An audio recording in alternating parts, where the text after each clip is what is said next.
Bonjour mesdames et messieurs et bienvenue dans ce flash d'information. 28 chefs d'entreprise représentant plus de 60 000 salariés en Côte d'Ivoire s'engagent pour une charte de diversité. Cette charte est destinée à lutter contre toute forme de discrimination au sein des entreprises. La cérémonie de signature a été présidée par le vice-président ivoirien Daniel Kablan-Duncan.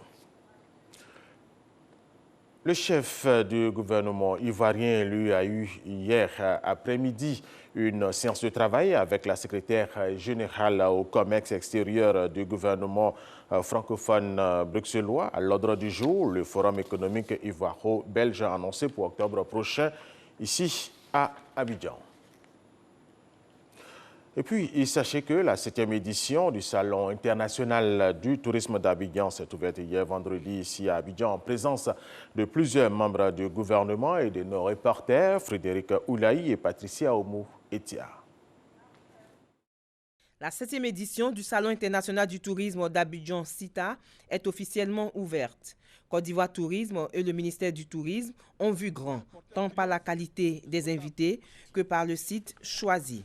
Le site se veut agréable, majestueux, avec pour ambition de montrer une Côte d'Ivoire édifiante, merveilleuse, riche en émotions et parfois captivante, a affirmé le commissaire général du Salon, par ailleurs directeur général de Côte d'Ivoire Tourisme.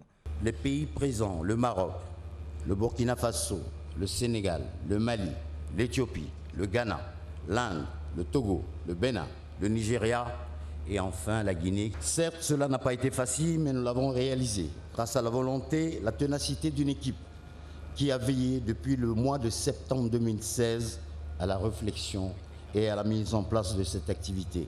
Pour le ministre du Tourisme, Siandou Fofana, la vision 2020 est de faire du tourisme le 3e pôle économique de la Côte d'Ivoire.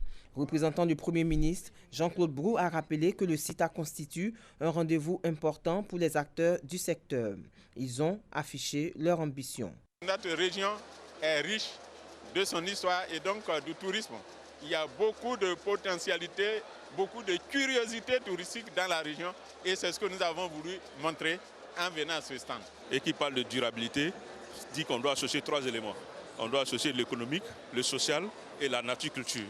Et la nature, c'est essentiellement les parcs nationaux. L'essentiel des animaux, l'essentiel des espèces animales et végétales se retrouve que dans les parcs nationaux. J'ai déjà rencontré la plupart des agences de voyage présentes sur l'espace du CITA. Je vais m'atteler à le faire pendant toute la tenue du salon afin de les briefer, leur présenter la typologie exacte de la demande touristique de Chine. Durant 3 jours, visiteurs et professionnels du secteur vont profiter des forums et des ateliers du Salon international du tourisme. Hors de notre pays, au moins 29 personnes ont été tuées depuis mercredi dans des affrontements entre factions rivales d'une milice d'autodéfense pour le contrôle de Wérou, un village de l'Est de la République démocratique du Congo. Ce sont deux tendances de Maï Maï Niatura qui s'affrontent pour prendre le contrôle de ce village.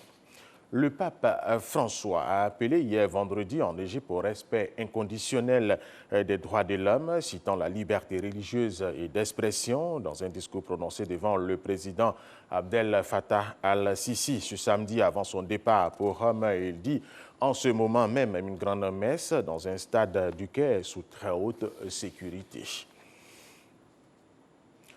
Un mois, jour pour jour, après avoir reçu la lettre de Theresa May annonçant que son pays s'apprêtait à sortir de l'Union européenne, les 27 se réunissent ce samedi à Bruxelles. L'objectif, adopter les principes qui les guideront dans les négociations avec le Royaume-Uni ces 2 prochaines années. L'objectif des Européens est clair, afficher un affront uni face à Londres et pour l'instant, ça semble être le cas. Et c'est la fin de ce flash d'information. Merci de l'avoir suivi. Je vous retrouve tout à l'heure à 13h.